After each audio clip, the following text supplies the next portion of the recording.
start by, we talked about the disaster of the mountains last week and all the thoughts and prayers. Tylee Kraft went in the hospital this morning, and he's really struggling. So he needs a lot of thoughts and prayers. And then we'll get to the game. But just everybody's picked him up. He's had a tough couple of years. He was supposed to be at the game today. He had to go to the hospital. So we need everybody's thoughts and prayers for him as he fights through some of this stuff and continues to fight, because he's had a 2-year fight. The game was good. Pitt's really a good team. We knew that. The difference in their team, I think they've always had good skill. They've played good defense. They're always aggressive. The quarterback's really good. He's a guy that came in, made all the difference in the world. He threw the ball well. He threw for 381 yards. We had a couple opportunities. If we intercept the one at the goal line right at the end, we still have a chance to win the game.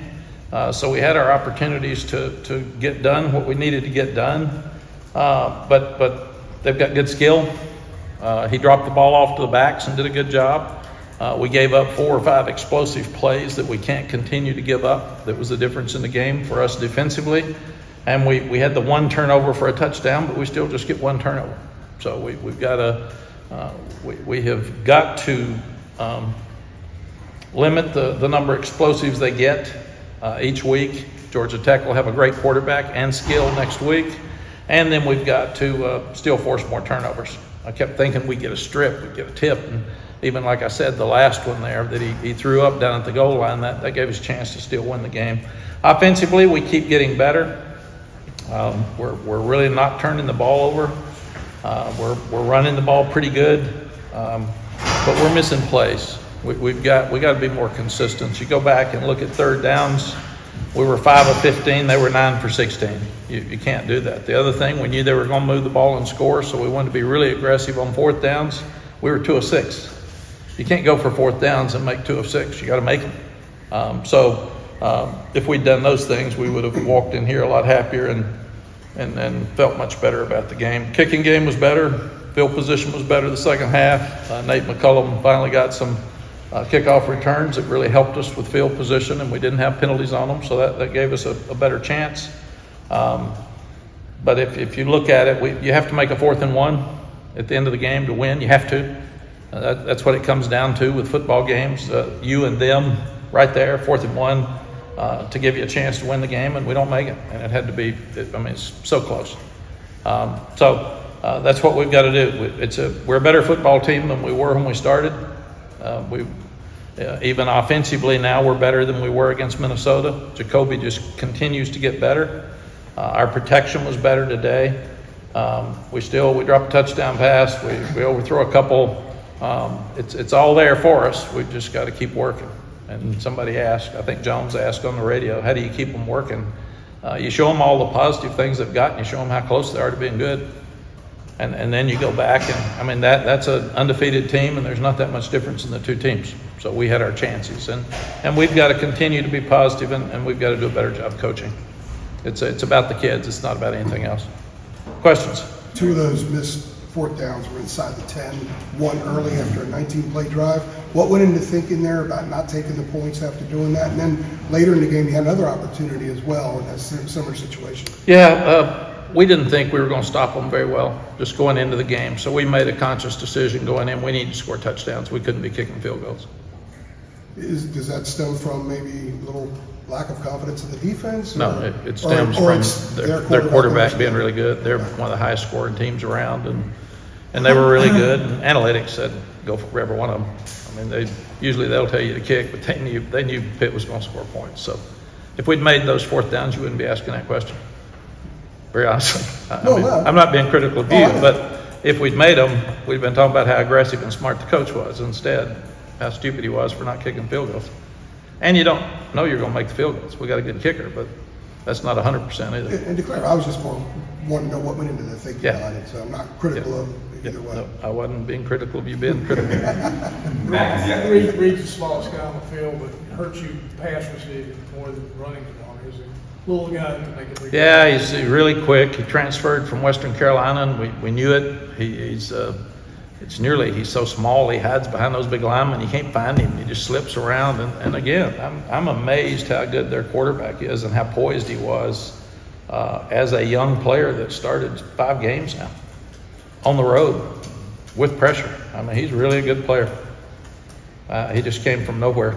So he was a 5th guy, I think, at Alabama, which shows you how good Alabama is.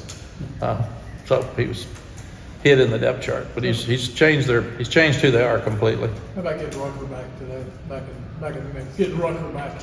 Yeah, it helped us. He didn't get to play much. We only had him in on 3rd downs. We wanted to make sure that he's totally well and comfortable before he gets back out. So hopefully he'll be able to play a lot next week. In the first play he's in there, he forces a quick throw and knocks the quarterback down. So we need him back. We need him back in leadership, but also he's one of the best players in the country on defense. Last week on defense, he said some of the problems were just how damn the guys were to make a play.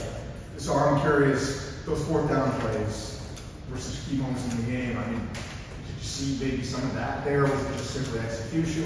You know, anything? I don't know. We'll go home and watch it right now, and then we'll talk to them tomorrow and see what they were thinking. We'll talk to Coach Collins and our secondary guys and see why we weren't in the right position. And it's usually something a little bit different in every situation and something crazy for people that hadn't been in that huddle. Would the same thing go for them going 8 for 10 on 3rd down, the second half the same? You got to look at it and see kind of what happened. Yeah, I think the quarterback's really good. They were confident enough. Most people would run the ball and run the clock out down at the end there, and they're throwing it. He had a few runs that picked up. And I think he's really good. He's as good as quarterbacks I've seen this year. And we thought that coming in. We were just hoping a young guy might throw us some balls.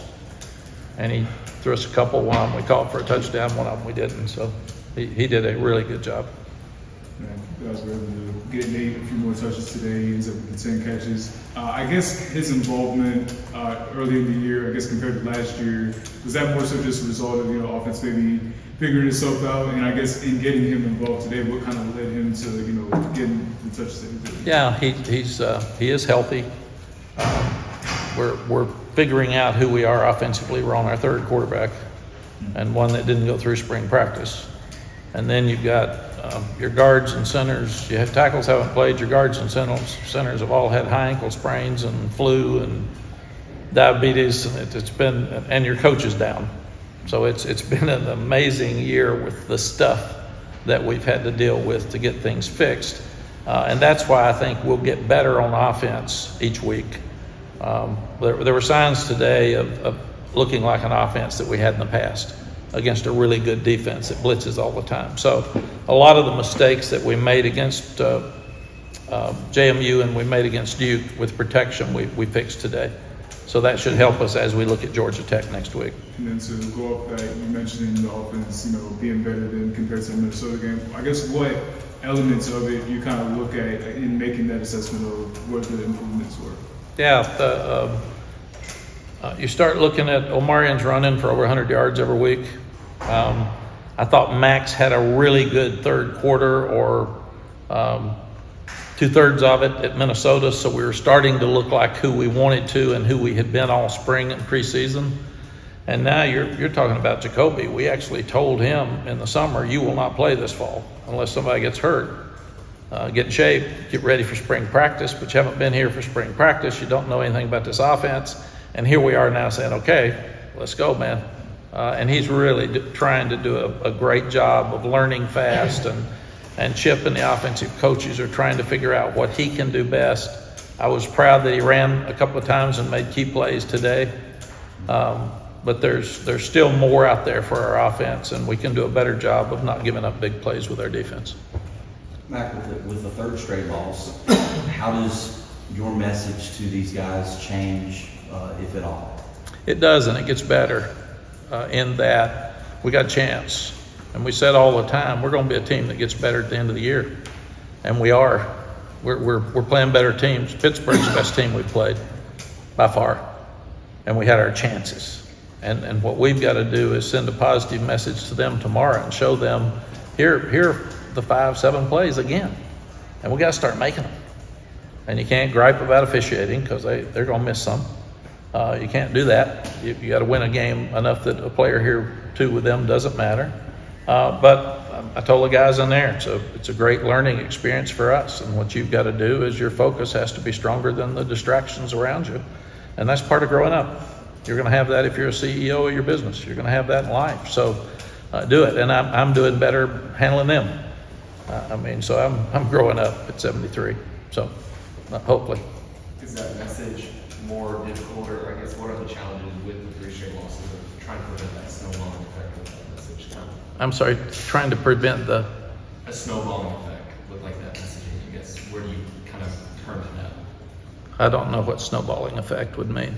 So in terms of, the snowballing effect of the 3 straight losses, trying to flip that message around and get the results, I guess, like you're trying to see. Nobody talks about 3 straight wins. We always talk about 1 straight loss and then 2 straight losses, now 3 straight losses. We haven't done that very much around here. And when we have, it's been in the end against really good teams. So this is a team that you handle each game differently, you handle each team differently. And my job is to get with the coaches who are really down right now. They're frustrated. They expect to win. They want to win. They work from 5:30 in the morning till 10:30 at night all week to get a plan together to go in there. And when you lose, you're crushed. And then the kids. These are 18 to 22-year-olds that have lives, and ones that didn't play today will be disappointed. Their parents will be disappointed. And then you just go back and you try to be honest with everybody and make sure that you show them, here is what happened. One of the great things about iPads is they can't sit and say it wasn't my fault. When you take that iPad and you show him, right here is where you were, and right here was the motion, and here's what you're supposed to do, and here's what you did, it really helps coaches on the sideline explain what's going on to each other, and for the player to correct it. I told the official they missed a couple of things today that were key in the game, and he said something like, well, you all just gripe. And I said, man, we got iPads. We can see now that you missed it. It's different. You don't get to look at the iPad, I do. So if I come over here and complain about a call, it's because I can see that you missed it. And you change the game, and that's your job. So, but to his credit, then he would go to the referee and say, we missed this one from what it sounds like, so let's be aware of this, and let's watch it very closely next time, make sure we do what's right. When we talked to you on Monday, you said that you hear the noise, you're okay with it, you understand people are upset, you want them to be upset. How hard is it to guard, or is it impossible to guard against the kids hearing the same noise at this point? I don't know that. There's 120 of them. And they're all smart. We've got the best academics in the ACC, third best in the country. They've all got iPhones. I see them on them all the time. If you're on an iPhone and you're losing football games, you're going to see something negative. But usually they're watching pro basketball, or I'll walk up sometimes at lunch and say, what are you watching? He'll say, I'm watching this Netflix from something. So I think there's going to be negatives in everybody's life. And learning how to handle those negatives and turn them into positives is one of the great teaching moments that you get with college football. And like I said, everybody that loses today is going to be answering the same questions. That's just the world we live in. Mack, you were mentioning the analytics earlier. And aside from that, did you feel like coming into today that this was the type of game, it was the type of opponent where you needed to go for the 4th downs? Yeah, we said that before you got here. Well, I was going to say, you converted a couple on the one long drive before you got stuff there in the first half. Yeah, we decided all that as a staff by Thursday, and we knew that we were going to have to go for it. Analytics actually said go for the 4th and 3 at the -30 when we were just one touchdown down, but they were moving the ball, and their point is you got a better chance to make 3 yards than you do stop them in some cases. And you're trying to win the game. And you're trying to win the game. And they always say go for 4th and 1. That's 100%. They think you have to make a 4th and 1. We didn't go for that one. And had a few boos, I was told. And then we stopped them, got it right back, went and scored. So that was the right decision, not to go for that 4th down.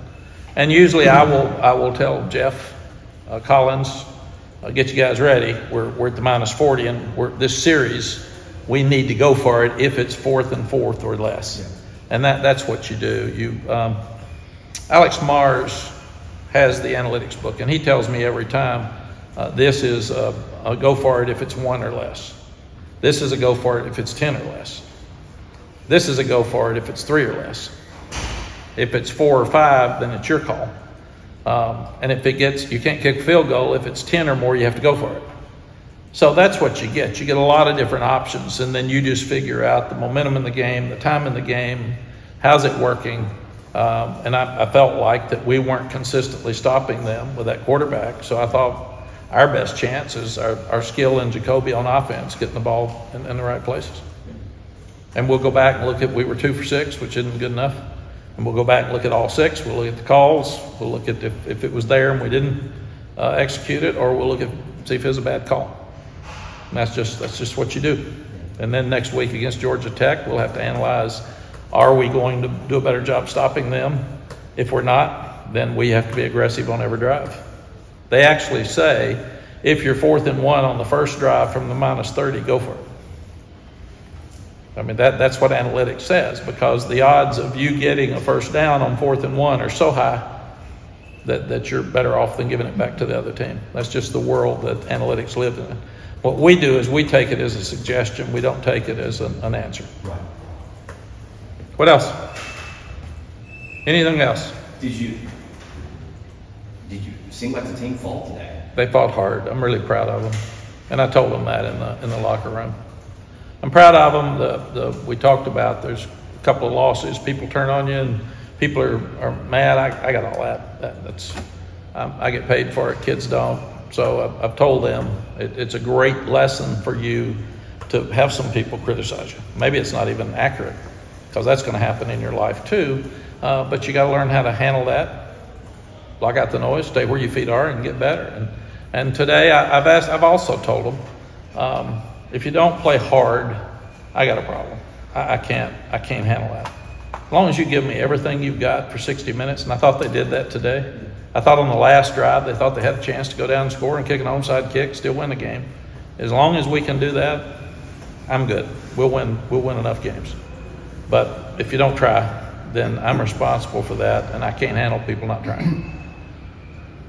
Okay? On that last 4th down, you had the 31, and they stopped you. Was there any thought at all about a field goal there and then trying the onside kick? Yeah. You needed 2 scores. No, we would have. It was just a little too long.